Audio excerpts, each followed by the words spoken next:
investidores, bom dia traders, tudo certo? Bruno aqui, hoje é dia 3 de abril. Vamos lá falar um pouquinho sobre o fechamento do dia 2 e também o que temos para hoje, nesse bom dia aqui, nesse café com vocês. Vamos lá começar pelo dia de ontem, dia 2. Resumão de mercado para vocês, então o Ibov consegue sim fechar no positivo, conseguiu fechar ontem no positivo, 1,81%, 72 mil pontos aproximadamente. Dólar, na contramão do fluxo gringo, consegue se valorizar, mas se valoriza muito pouco, então entra ali já em uma saturação de alta, tá? Muita atenção para o dólar e o fluxo estrangeiro que eu já vou colocar aqui para vocês, principalmente dólar futuro, certo?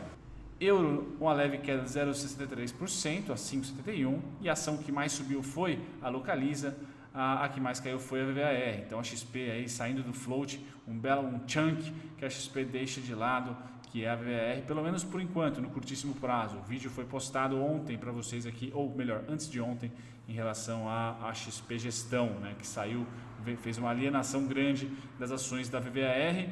Destaque para essa subida também no intraday para a Petrobras, né, um tweet bombástico do Trump durante o mercado, né, falando que sim, havia uma negociação em curso entre Putin e a Arábia Saudita para diminuir a oferta de petróleo. Isso fez com que o mercado comprasse muita Petrobras. A Petrobras chegou a subir mais de 13% no intraday. E aí, como a notícia foi no meio do mercado, no decorrer até o final, até o fechamento, a notícia esfriou, ninguém sabia ali a veracidade, era ou não era, era ou não era. Alguns desmentiram, outros reafirmaram e o mercado acabou tendo um lapso, um momento de alta. Isso ajudou um pouco no intraday para o Bovespa em geral, já que a Petrobras tem grande participação.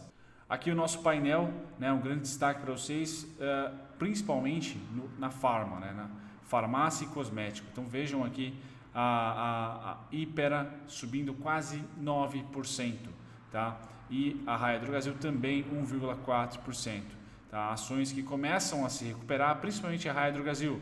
Vejam aqui desde o começo do ano, 5,98% de queda. É uma das ações que menos caiu ou que mais rápido está se recuperando. Destaque também para papel e celulose, só que não para Klabin.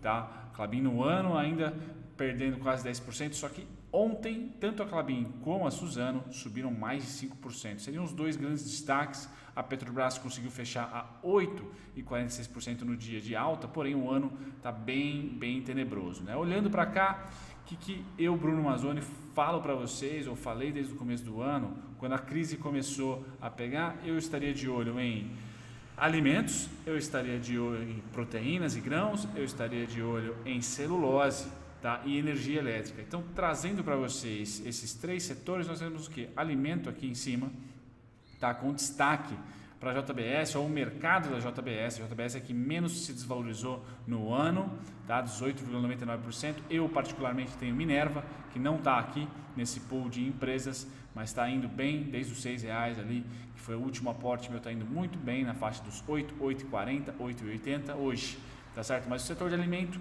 eu acho interessante, o setor de papel e celulose eu acho interessante, e energia. Tá? A energia sofreu e sofre bastante. Isso daqui foi uma ideia que eu tive, que até o momento eu não tenho nenhuma dessas ações que estão aqui. Eu tenho ENBR, Energias Brasil, mas patinou um pouquinho mais do que celulose. Achei que energia seguraria mais dentro das ações que estão descontadas por price action e também por fundamentos. É assim que eu tomo minhas decisões, vocês acompanham aqui no canal. Legal, feito isso, vamos lá para o dia de hoje.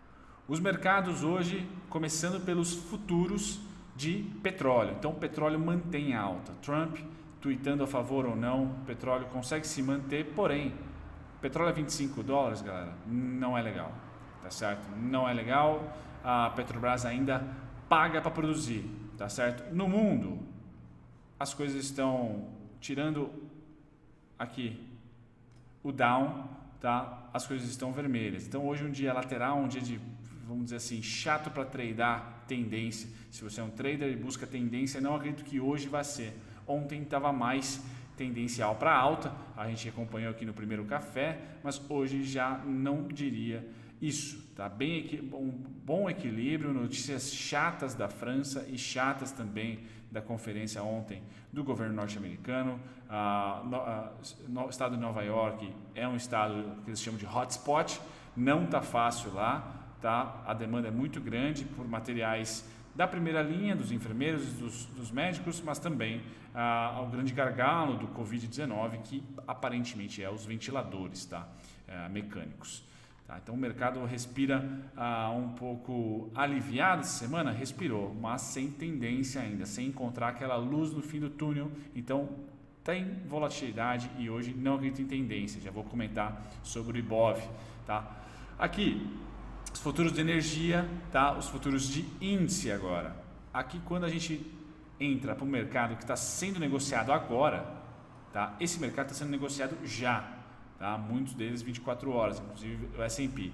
Esses estão todos vermelhos. Então, para quem opera mini índice aqui no Brasil, às 9 horas, aí mercado futuro, deve abrir estável ou para baixo, tá? Com mais tendência de ser um dia vendedor.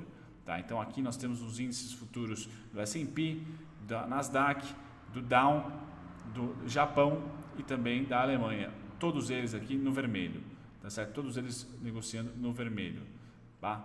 Legal. Feito isso, vamos dar uma olhada no fluxo de contratos abertos para o índice futuro. Então a gente percebe, infelizmente ou felizmente, depende do seu viés, tá? A primeira vez que nós temos aqui no mês, a primeira vez não, né? Mas um sinal nós temos aqui no mês de abril de volta de vendas do nosso contrato futuro. Então o saldo aqui no dia 2 foi negativo, tá? E também a variação do dia foi negativa. Então continua vendido os estrangeiros no nosso contrato futuro, no nosso índice futuro, no nosso mercado, que não é à vista, aquele que é mais líquido, tá certo? Vendas, por enquanto, a trajetória era de alta, era de compra, principalmente em fevereiro, tá? Mas já começa a ter aqui uma saturação dessa compra antes do saldo virar positivo. Então, gringos não estão comprados no contrato futuro do nosso índice. Quando a gente vem para o contrato à vista, ações, papéis, tá?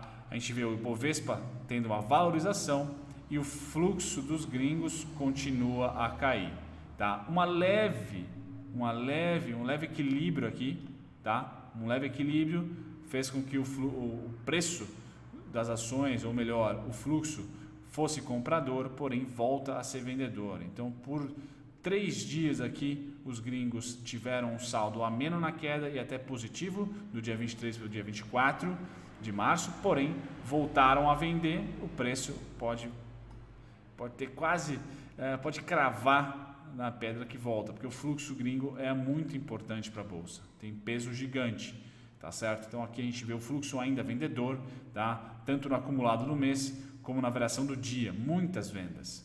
Tá certo? E o preço não consegue subir. Por isso que eu digo que se você está otimista, o mínimo que a gente tem que guardar é uma bandeira, tá? E bem lenta, com pouca oscilação, porque oscilam muito. Então a tendência é que não tenha oscilações fortes de variação, mas que tenha ali resistência, suporte sendo comprimido. Aqui a surpresa quando a gente vem para o fluxo do dólar, tá certo? O dólar tem a primeira variação negativa. Tá? Começa a ter saldo negativo, embora foi positivo ontem, tá? Teve compra de gringo, muita atenção a esse fluxo aqui, tá? Se continuar as quedas, se continuar o fluxo vendedor do investidor estrangeiro no dólar, a gente tende a conseguir encontrar finalmente um topo, tá? Pelo menos para o curtíssimo prazo, tá? Aqui são variações dia a dia, trazendo para vocês o curto ou curtíssimo prazo. Bom, o Ibov materializando, tá? Nós temos aqui o fluxo pós-Joesley, 17 mil pontos, foi exatamente esse fluxo que subiu aqui, tá? 17 mil pontos de novo. Então, se você está otimista, é esse cara que você tem que caçar, tá? Não tem que ser outro, na minha opinião, por uma retomada. 17 mil pontos é um baita trade, tá certo? Tocou aqui, agora está nesse fundo, tá certo? Tô projetando a partir da mínima. O que eu acho que vai acontecer lá no diário já está mostrando para a gente.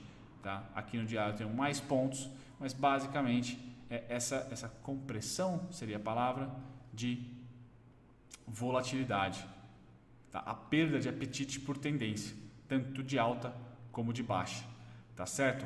A corona atenuando, a gente tende a voltar a ser comprador, e aí, como eu falei, 17 mil pontos é a pegada que sobe, tá? Que é por enquanto subindo, e esse fluxo a gente vai, por enquanto está nessa mínima, a gente vai descendo conforme, tá? o preço vai se desvalorizando e se desvalorizar, tá? No intraday, muita atenção para esse movimento, tá? Esse movimento tem um fluxo de venda, os últimos vendedores aqui tiveram 10 mil pontos de variação, então é muita volatilidade, não tá para iniciante. Esse cara praticamente voltou nesse fundo, tem que estar mirando ele a partir de uma máxima. Certo, galera? Então, com isso, o que eu separo para vocês e finalizo aqui o nosso café, tá? Basicamente, se você está ameno ou um pouquinho não otimista, pessimista, esse é o movimento que eu acho que deve acontecer. Uma compressão da volatilidade na abertura hoje e deve seguir aí por um bom tempo em abril, comprimindo volatilidade, variando menos por dia, tá certo? Se as coisas piorarem, abre o jogo aqui, tá? Aí eu atualizo para vocês e se Corona amenizar, tá? A gente tem 17 mil pontos para cima. Sempre assim tem sido desde o Joesley Day, tá? Isso é um bom tempo, tá? Desde aqui de 2017 que a gente tem dado um Ctrl+C, Ctrl+V nessa linha verde, tá? Tem sido assim, mudou um pouquinho o fluxo aqui, entrou um fluxo novo, mais repartido, né? Que foi o fluxo da eleição, tá? Que eu também já comentei com vocês. Por enquanto ele está de lado, vamos só ter um pouco aqui de sensibilidade para esse fluxo maior, tá? Porque o momento exige aí volatilidades exorbitantes e 17 mil é uma baita volatilidade, certo? Fico por aqui, até o próximo café, tchau, tchau.